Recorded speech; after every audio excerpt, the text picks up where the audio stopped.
Құрметті тыңдарман, Асқат Өмірбаевтың «Алтын тіс» детективті шығармасын тыңдаңыздар. Қазақша контентті қолдап каналға тіркеліп, пікір қалдыруды ұмытпаңыз. Қараңғы түнде ауыл жанындағы зиратты қараңдаған екі сұлба айналсоқтап жүріп алды. Бейіттің белгісіндей бүгілген айдың әлсіз сәулесі жерді жарылқай алмады. Бүгін ғана жерленген қабірдің майда топырағы қайта аршылып жатқанын жұлдыздар сыбырлап айтып жатқандай. Түннің майда қоңыр желі тіксінгендей кенет ұйытқи соғып, азғындардың бет-аузына топырақ шашып маңайды әлем тапырақ қылды. Борпылдаған бос топыраққа тиген күрек дамыл табар емес. Қара қолдылар жарты сағат өтпей шұңқырды үңгіп тастап алқымға дейін жеткен. Екі жігіт кебінге оралған мәйітті бермен суырып алды да қол шамды бетіне төндірді. Өліктің қарысып қалған жағын істік темірмен айырып аузына үңілді. «Тфу!» деп еңгезердей қара жігіт етігімен мәйітті бір тепті. «Мынаның аузында бірде-бір алтын тіс жоқ қой. Босқа арамтер болғанымызды қарашы», деді екіншісі күйініп. «Босқа келдік пе? Әне біреуін қазайық». «Өй, жарымаған немекен, мен бүгін бүкіл моланы қопарсам да алтын алмай ешқайда кетпеймін», деді шойын қара ашуланып. Пайда таппай қаны басына шапқаны қаныпезердің дірілдеген дауысынан анық аңғарылған. Арық ешкінің сирағындай сидеген тарамыс қолдары шалт қимылдап, ілмеген тексіз мәйітті қайта ақымға салмастан бетін топырақпен көме бастады. Сол түні екеуі топырағы кеуіп үлгермеген жаңа бейітті қазып, 80 жылдан астам жарық дүниеде сайран салған кемпірдің алтын тістерін түгел қағып алды да қабірді жарым-жартылай көміп тайып тұрды. Таң атқанда жаңа өлікке қоршау тұрғызбақ болған Қали мен бауырлары топырағы сыртқа шашыраған төмпешіктің орын көріп таң қалысты. Жанындағы зиратқа да зауал келгенін байқаған жігіттер дабырласып кетті. «О, сұмдық-ай, мына мазарларға не көрінген? Ит құс қазып тастаған ба?» «Жоға, көрмейсің бе? Мына жерде төмпешіктің үстінде адам аяғының іздері жатыр». Жігіттер ақылдасып полицияға хабар берген. Ауылдық округтің учаскелік полицейі көп күттірмеді. Нексия қызметтік көлігімен мәңгілік мекенге ұшып жеткен. «Мәйіт жатқан топырақты басқанымыз жоқ, сізді күттік», деді Қали ұнжырғасы түсіп. «Бұларың жөн болыпты», деді құқық қорғау органының өкілі көліктен түсе салысымен жердің бетімен тегістеліп кеткен төмпешіктің орнына көз жүгіртті. Кеше ғана Қалидың шешесі Бибіжанға топырақ салғаны есіне түсті. Бір қауым ел зар еңіреп 80-нің екеуіне келген марқұмды жерлеген. Одан әрірек жатқан өмір бойы шопан болған қария төмпешігінің топырағы кеуіп үлгермеген еді. Бұл екі жауыз түнде денесін теуіп қорлаған алтын тісі жоқ Сейдахмет ақсақалға бұйырған орын болатын. Жүзін топырақ жапқан мәйіттерді біреулердің түнде келіп қазғаны белгілі болды. Кебін киіп жамбасын жерге тигізген әруақтардың қорлануы елдің ашу ызасын келтірді. Бұл сұмдық жағдай Алғабас ауылының ішінде желде гулеп талайдың жағасын ұстатты. Үйлеуі бұзылып жан-жаққа жүгіріп ала сұрған құмырсқалардай безек қақты. «О, тоба, басқа дүние құрып қалғандай аруақты қорлағаны несі? Заман не боп парады өзі?» Бұрын есерсоқтар аруақты қорлап, қоршауын ұрлап темірге өткізіп жіберуші еді, енді аруаққа да қол тигізгенді көрдік. «Ойбай, ютубтан адамның дене мүшесін кесіп алып қара базарда сатады дегенді естуші едік. Әлгі найсаптардан бәрін күтуге болады». «Шал мен кемпірде қайбір жақсы ағза бар дейсің, бірақ Құдайдан қорықпаған пенде небір арсыздыққа барады», деп гуілдесті ауыл тұрғындары. Бұл хабарды естіген Сейдахмет ақсақалдың немересі, ауылдың бұзақысы, төбелеске бір иығын тығып жүретін Темірбектің өзі: «Өй, әкең, менің әулетімді қорлағандар қолыма түссе, тістерін үгітіп өлтірем», деп қаны басына жапты. Құқық қорғау органының өкілі мән-жайды білу үшін эксгумация жасау керек деп шешті. «Қабірді қайта қазып тексеру жүргіземіз. Мәйітке медициналық сараптама қорытындысын жасау үшін соттың шешімі керек», деді полиция өкілі.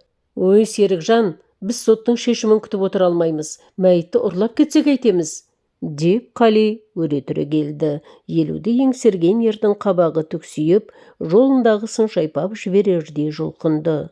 Тәртіп солай. Қылмыстық процессуалды кодекстің 28-ші бабында эксгумация жайлы айтылған. Ойбай, Қали-ау, мәйітті қайта қазып алғанды қаятаңнан көрдің? Мұндай іске үрке қарайтынымыз рас. Өлген адам өлді, мәйітті мазалағаннан не ұтамыз? Деді Қалтай. Бауырым, тоқтай тұршы. Кеше жерлеген шешеміздің ақымда жатқанына кім кепіл? Бұл істің соңына жетпей шаным шайтаппас. Жарайды, өзің біл. Деп інісі оңай келсе кетті. Ай, Серікжан, сонда біздің рұқсатымыз жетпей ме? Бәріміз не жағдай болғанын тезірек білгіміз келеді, деді Қали қызбаланып. Әрине, соттың санкциясы туыстарына таныстырылады. Ағалар, түсініңдер, осы жағдайға байланысты қылмыстық іс қозғалады, деді полицей. Айтқаныңды түсіндім, бірақ бұл кісі өлімінің себебіне қатысты болып отырған жоқ, қайта мәйіт жапа шегіп отыр. Сонда қалай болар екен? Бәрін тексермей бір нәрсе деу қиын. Меніңше қылмыскер екеу. Дәніккен немелер басқа ауылдарға да қырғидай түйуі мүмкін. Адамдарға айтып қоюымыз керек. Егер түнде зират жақта күдікті біреулер жүрген болса, дереу бізге хабар берсін. Ауыл тұрғындары мақұл дегендей басын изеді. Көп ұзамай қос мәйіт қайта қазылып алынды. Медициналық сараптама жасаған дәрігерлер кемпірдің тістері жұлынған, қос мәйіттің ағзалары бүлінбеген деген қорытынды жасаған. Иттер-ай, тонайтын дүкен үй аз болғандай енді өлікке де қол сала бастады, деп жұрт жағасын ұстады.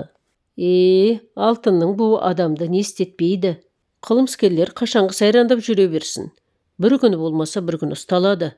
Солардың өзін қойшы. Зауалы ұрпағына тарайтынын сезбейді ай бәтшағарлар, деп гуілдескен жұрт Құран оқытып, мәйіттерді қайта көмген. Бұл оқиға көпке дейін ауыл адамдарының аузынан түспей, көптің үрейін ұшырған. Күннің қызыл кірпігі жер түбіне жасырынып маужыраған сәтте қала төріндегі тіс емханасының шамдары шырт ұйқыдан оянды. Сүттей жарқыраған бөлмеде жалғыз өзі протез жасап жатқан тіс шебері ауыз қуысынан өлшеп алған қалыпты әрі бері төңкере қарады. Жасанды тістің одырайған жеріне келіп сәнін келтірді. Мінекей, бұл жасанды тіс кішкене саңылаудан сұп-суық желді ішке өткізбейтін болды. Осы адамдар қызық, алтыннан бағалы табиғи тісіне еш күтім жасамайды. Бәрі бүлініп біткен соң ғана зар қақсайды. Бәріне өздері кінәлі. Асылдан айырылған соң амал жоқ, бармақ шайнайды. Бірақ бәрі кеш. Тым кеш. Осылайша адамның денесінде жалған дүние пайда болады. Жасанды тістен талай жасанды сөз шығады-ау. Бұл бәтшағар әлі талай шындықтың алдында көпіре сөйлейтін болады. Ас үйден бастап, сонау биік мінберлерден мақтана маңғазданады. Табиғи болмысы бүлінбеген бұқараға орындалмас уәдені үйіп-төгіп, мезі етіп мазақ қылады. Мейлі ғой, жасанды тіс жат болса да, жақсы жерге орналасады. Сөйтіп, жалғандық адам бойын жайлай бастайды, деп ойлап үлгерді. Жасандылыққа сүбелі үлес қосып жатқанын ойлап, жымысқы жымиды. Асқарбек күнде гипстеу, қалыптау, полимеризациялау, металл құюмен шұғылданып бірер жылда астына су жаңа көлік қала төрінен 3 бөлмелі үй сатып алған. Бөлме ішінен дезинфекциямен күйген қағаздай сезілген, егелген тіс ұнтақтарының исімін күйді. Қалампыргүл майынан жасалған эвгенол иісі қорқынышы басым пациенттердің қолқасын қапса, тіс шебері үшін осынау өткір иіс үйреншікті жұпарға айналған. Ол аздай, күндіз стоматолог жасаған акрилді полимер эфир иісі ауа жайылып мидай араласып кеткен. Түннің бояуы қоюлана түскен сәтте ішке сау етіп 2 адам кіріп келді. Тіс технигі 5 ауыз жүрген адамдарға көз қырын салды да, кәнігі әдісінен жаңылмай электр егеуді айналдыра берген. Кеш жарық бауырым, бизнес қалай? Тіс шебері тыңдап тұрмын дегендей басын изеді. Мынауыңды дырылдатпай тоқтата тұр. Саған жақсы бір ұсыныспен келдік. Протезді кеміріп ызылдаған егеудің үні өшіп, бөлме іші барақат тапты. Айта беріңдер, маған ұсынатын материалдарың бар ма? Бар болғанда қандай? Алтын, саф алтын. деп кеңкілдеп күлді Шойынқара. «Кәні, көрейік», деді жасы 40-қа жуықтаған техник. «Көріп тұрсыңдар ғой, уақыт тапшы, түнде де жұмыс істеуге де тура келеді», дегендей зергерлік жұмыстарды жасайтын, тот баспайтын болат үстелдің үстіндегі протездерді мәпелеп сипап өтті. Шойынқара көп күттірместен төс қалтасынан беті буылатын шағын целлофан ішінен моншақтай бір уыс алтын тістерді шебердің алақанына үйе берді. «Өй, мынауың!» деп жөпелдемеде аузына сөз түспей, техник табиғи тістерін ақсита ашып қалды. «Қымсынбай қабылдай бер. Соншама тісті қайдан алғансыңдар? Тіс қабылдайтын орталық ашып алғансыңдар ма түге?» деп ортопед дәрігердің жүзі құп-қу болып кетті. «Көп сөзді қайтесің? Жақсы тауар, қайта тіс жасап әуре болмайсың. Сұраған адамға дәл келгенін дереу салып бере саласың», деп дарақылана күлді Шойынқара. Тіс технигі мұнша олжадан қанша пайда табатынын ойша есептеп кетті. Жекеменшік емханаға келетін клиенттердің қарасы үзілген емес. Кейде солардың жасанды тістерін жасаймын деп түнді таңға жалғап жұмыс істейді. «Нарықта алтынның бағасы ұшып тұр», деді ілмеген қушыкеш арық жігіт әкелген тауарының құнын арттырғысы келіп. «Жігіттер, келіссеңдер жарты құнымен алайын. Келіспесеңдер, мен сендерді көрген жоқпын, танымаймын», деді Асқарбек бірден іске көшіп. «Ей, осылардың сараңын-ай, саф алтын әкелсеңде бағасын түсіруге құмар. Жарайды, қане есептеп көрші». Тіс технигі ылдым-шылдым алтынды таразыға тартып, калькулятордың бетіне бағасын шығарып берген. «Болады», деді Шойынқара ұсынған ақшаны қомсынса да көніп. «Бізге ақша қазір керек». Асқарбек темір сейфті ашып, ішінен бір бума ақшаны алып шықты. «Мынау жартысы, қалғанын ертең аларсыңдар», деді Асқарбек. «Ертең маған 1-2 клиент протездің ақшасын алып келу керек». «Жақсы», деді Шойынқара. «Ертең кешке қайта келеміз. Ақша дайын болсын», деп көлікке отырып зулай жөнелді. Шағын тоғай ішіндегі көлікте отырған екеу зират жаққа әлсін-әлсін көз тастап қояды. Кеш түсіп көз байлануға айналды. Сәлден соң айнала түн құшағына еніп, құлақ түбіне шегірткенің шырылы естілді. Маңайда көлшік бары жақын маңнан құрбақалардың жарыса бақылдаған дауысынан білінеді. Із кесушілердің осылай омалып отырғандарына бүгін 3-ші күн. «Қайсар аға, бұл істі учаскелік полицейлерге тапсырмадық па? Біздің міндетіміз ұсталған күдіктілердің кінәсін дәлелдеу емес пе?» «Учаскелік полицейдің жұмысы толып жатыр. Қарамағында қаншама ауыл бар, солардың арасында шапқылап жүреді. Қорадан ұрланған малды табалмай жүргенде адам іздеп, бәрі басын бәйгеге тіге бермес. Қылмыскерлердің қаруы болу мүмкін. Оның үстіне қылмыскерлер ауыл полициясын жақсы таниды. Бастық та істі тездетіп ашыңдар деп талап қойып отыр». «Қылмыскерлер бұл зиратқа келеді деп ойлайсыз ба?»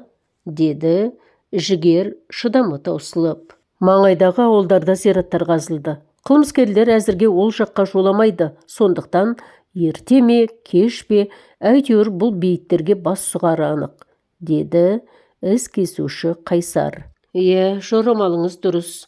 Қылмыскерлердің жуық арада келетінін қайдан білеміз? Оңай жолмен тапқан ақшада береке бола ма? Бір аптаға жетер-жетпес ақшалары таусылады, сонда қайта көрғаза бастайды». Түн ортасына ауып қалған.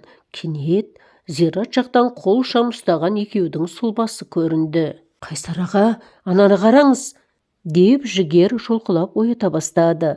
Мызғып кеткен із кесуші тез есі жиып, көліктің терезесіне үңілді. «Мынау сол қылмыскерлер ғой, жүріңіз, ұстамаймыз ба?» деді Жігер ұзақ күтуден жалығып. Іске бірден көшкенді қалаған.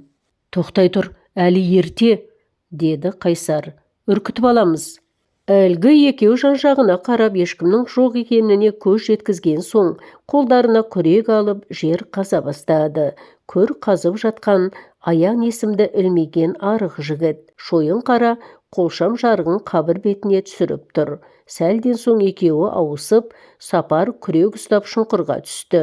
Арада сүт пісірім уақыт өткенде Қайсар тапаншасын сайлап, серігіне ымдап көліктен шығамыз деп белгі берді. Құрбақаның дауысы адам аяғының тықырын білдірместен адымдауға жарап-ақ тұр. Жер қазып жатқан екеуіне таяқ тастам жер жақындап қалды.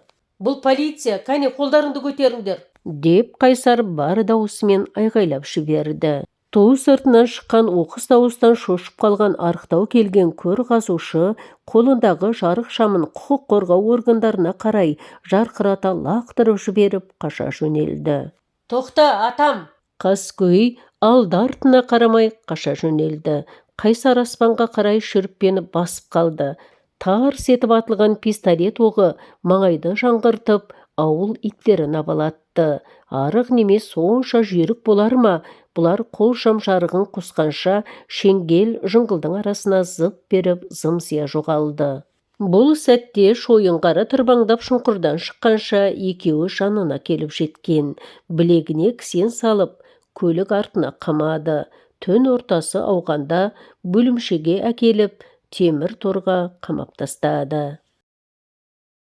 Темір торлы есік шиқылдай ашылғанда қолында қалам қағазы бар тергеуші Қайсар мен Жігер ішке енді.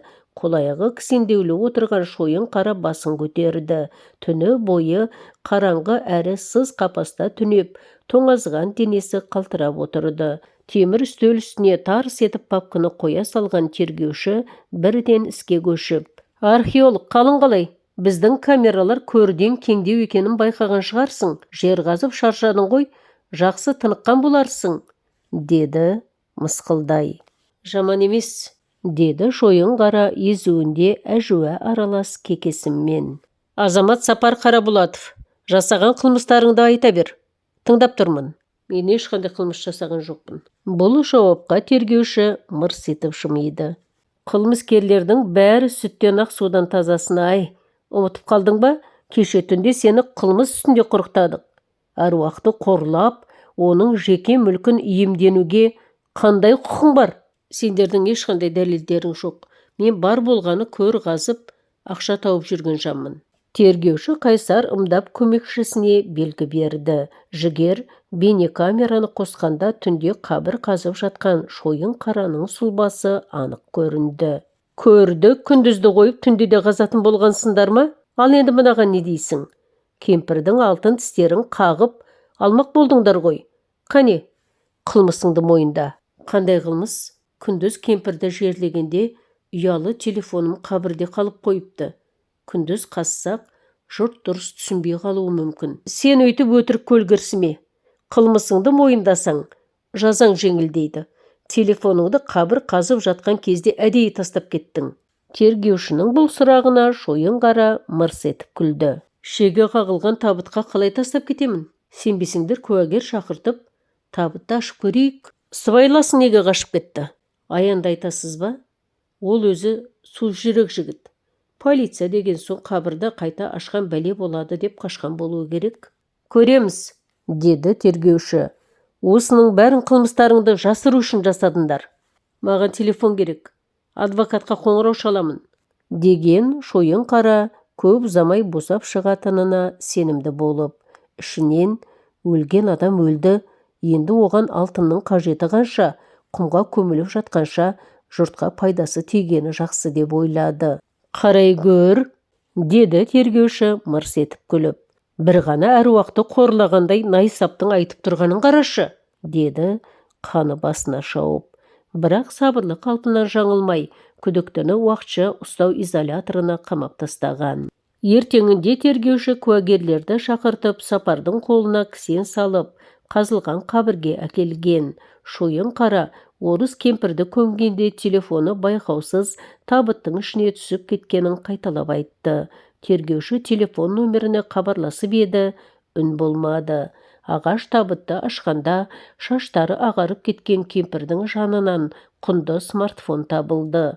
Кемпірдің жалғыз ұлы Степан екі қазақтың қабірді қазып шешесін жерлегенін, оғаш нәрсе байқамағанын айтты. Полиция бөліміне келген Қайсарды 102 шұғыл телефонын бақылап отыратын кезекші бөгеп, сені бастық шақырып жатыр, деді. Шойын қараны қайта камераға қамаған соң, екінші қабатқа көтеріліп, сырлы есікті қағып ішке кірген. Іс қалай болып жатыр, деді полковник Жантөрин. Күдіктінің ісін прокуратураға жіберетіндей айғақ болмай жатыр. Қайта кеше түнде қазылған көрден күдіктінің телефоны шығып, Сапар куәгерлердің көзінше өзінің кінәсіз екенін дәлелдемек болды. Қылмыскерлер күндіз көмген табытты қайта ашарын білген. Алда-жалда қауіп төнсе, телефон қалып қойды деп өздерін ақтап шығатын амал іздеген болу керек. Біз оларды құрықтағанда табыттың ішінде телефон қалғанын білмедік. Сәл күте тұрғандарыңда олар табытты ашып, кемпірдің алтын тістерін қағып, қалталарына салып алар еді, деді полковник Ералы қабақ шытып. Қазіргі қылмыскерлер айланың неше түрін табады. Дәніккен немелер қайда барады? Бәрібір қолға түсіреміз, деді полиция өкілі қателікті жуып шайып. Дұрыс айтасың, деді полковник. Осы іске қатысты тіс емханасынан бір адам хабарласты. Күдіктіге кепіл қаржы құятынын тездетіп босатып жіберуімді сұрады. Айғақ жоқ болса, оны босатып жібер, бірақ көзден таса қылма. Түсіндім, Басеке. Жақсы, боссың. Жаңалық болса, дереу хабарлас. Қайсар бастығының кабинетінен екі ойлы болып шығып бара жатты. Шойын қараны кімдер қорғап отыр?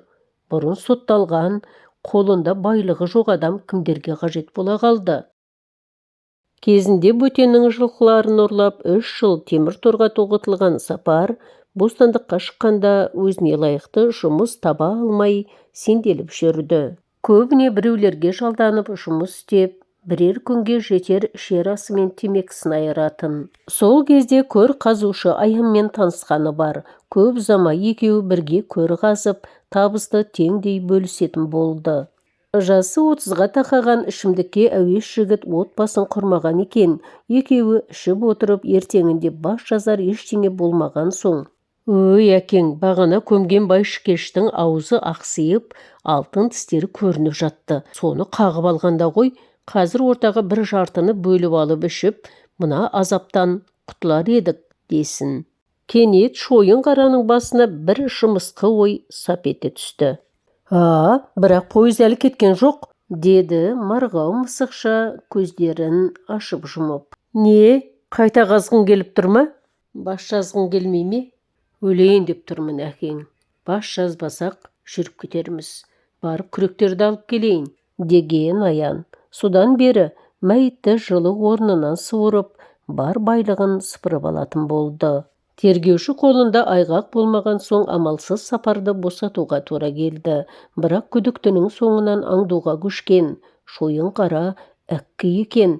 Жасы үлкен бір әйелдің қолына кіріп алып, үйден шыға қоймады. Азық-түлікке де әйелін жібереді. Ол бұған Аян келіп жолығар деген, бірақ үміті ақталмады. Телефоны тыңдалатынын сеземе, әлде кіммен тілдессе де ашылып сөйлеспейді. Жауабы сараң, сұрағы қысқа. Осы бір аңдумен өткен сүреңсіз күндер мысық пен тышқанның ойынына айналып кеткен. Таң ала кеуімде ой сан-саққа жүгірген тергеуші ұйықтап жата алмай, көлігімен аудандық полиция бөліміне қарай тартты. Жұмыс бөлмесіне кіріп, орындыққа жайғасқаны сол еді, ұялы телефоны безілдеп қоя берсін. Қайсараға, қалыңыз қалай? Ерте мазалап қойған жоқпын ба? Бәрі дұрыс, жұмыста отырмын, тыныштық па? Аянды таптық. Қай Аян? Көр қазушы, әлгі Сапар Қараболатовтың серіктесі. Жақсы болған екен. Жақсы жаңалық емес. Күдіктіні түнде біреу өлтіріп кетіпті. Біз қазір қаланың шетіндегі өзен бойындамыз. Қайсар телефонды сол қолына ауыстырып, оң қолмен ылдым-шылдым адресті жазып жатты. Қазір жетем. Тергеуші алып ұшып қылмыс орнына келген. Полиция өкілдері өлікті суретке түсіріп, айналаны лентамен қоршап қойыпты. Күдікті қалай жан тапсырған? Меніңше біреу кек алғанға ұқсайды, деді Жігер. Біреу алдыңғы сау тістерін қағып алыпты. Байғұс жаны қиналып өлгенге ұқсайды. Сау тістерін дейсің бе? Алқашқа алтын тіс қайдан болсын? Өмір-ай десеңші, аруақтың алтын тісін қағып алып еді, енді өзі өмірден тіссіз өтіп барады. Дегенмен сенің шорамалың ақылға қонымды, Аянды өлтірген қорланған мәйіттің бірінің туыстары болуы мүмкін, деді тергеуші. Мәйіттің осында жатқанын кім хабарлады? Жолдың бойында кетіп бара жатқан бейтаныс бір адам. Ол адам қайда? Білмейміз, біз келгенше кетіп үлгерген екен. Шамасы полиция сұрақтың астына алып мазалайды деп ойласа керек. Жігіттер, мынаны қараңдар, деді полиция өкілдерінің бірі. Жақын маңда Жигулидің жанында қорылдап ұйықтап жатқан Алғабас ауылының бұзақысы Сейдахмет ақсақалдың немересі көрінді. Құқық қорғау органдары қызметкерлері күдіктінің қолына темір кісен салды. Мастығы тарқамаған Темірбек не болып жатқанын түсіне алмай, ақшиған көздері алақ-жұлақ етті. Айықтырғышта жатып есін жиған. Тергеуші қарсы алдындағы үстелге басын сүйеп отырған Темірбекке сұқтана: Азамат Аян Шынайтпасовты не үшін өлтірдің? Кімді? Ұмытып қалдың ба? Сенің Сейдахмет атаңның көрін түнде қазған жігіттің бірі. Мен ешкімді өлтіргем жоқ. Қане, есіңе түсір. Қос қолымен басын ұстаған Темірбектің көз алдына бір-екі күн бұрын болған оқиға келген. Тергеушіге болған жағдайды тегіс баяндаған. Ауылдасы Қали аудандық полиция бөліміне барғанда көр қазған жігіттің бірі ұсталғаны жайлы хабарды естіген. Құдай бар екен, деді іштей. Анасын қорлаған айуанның бет-жүзін көргісі келді. Кешігіп қалған екен, қабағын шытып санын бір соқты. Полиция бөлімінде қызмет істейтін танысы бірер күн бұрын тергеуші мен полиция өкілдері қол-аяғына кісен салынған күдіктіні қылмыс орнына орыс кемпірдің зиратына апарғанын құлақ қағыс қылған еді. Табытта қалып қойған телефонды алмақ болған екеудің ісіне кемпірдің баласы Степан кешіріммен қарап, ешқандай кінә артпайтынын қағазға түсіріп берген. Қылмыс дәлелденбей күдіктінің бостандыққа шығып кеткені Қалидың қарадай ашуын келтірді. Іштей көр қазушының туыстары пара беріп, қылмыскер тұзақтан құтылып кетті деп ойлады. Жүзі түтігіп, қалың қастары жиырылып, тісін шықырлатты. Өзін қоярға жер таппай, әлгі орыс жігітімен жүздескісі келді. Бірақ көп қабатты үйдің пәтерін қаққанмен іштен ешкім шыға қоймады. Көршілері кешелі бері Степанды көрмегенін айтқан. Қали амалы құрып ауылға тартты. Қаладан келген сәтте-ақ жағдайды ағайынға жеткізген.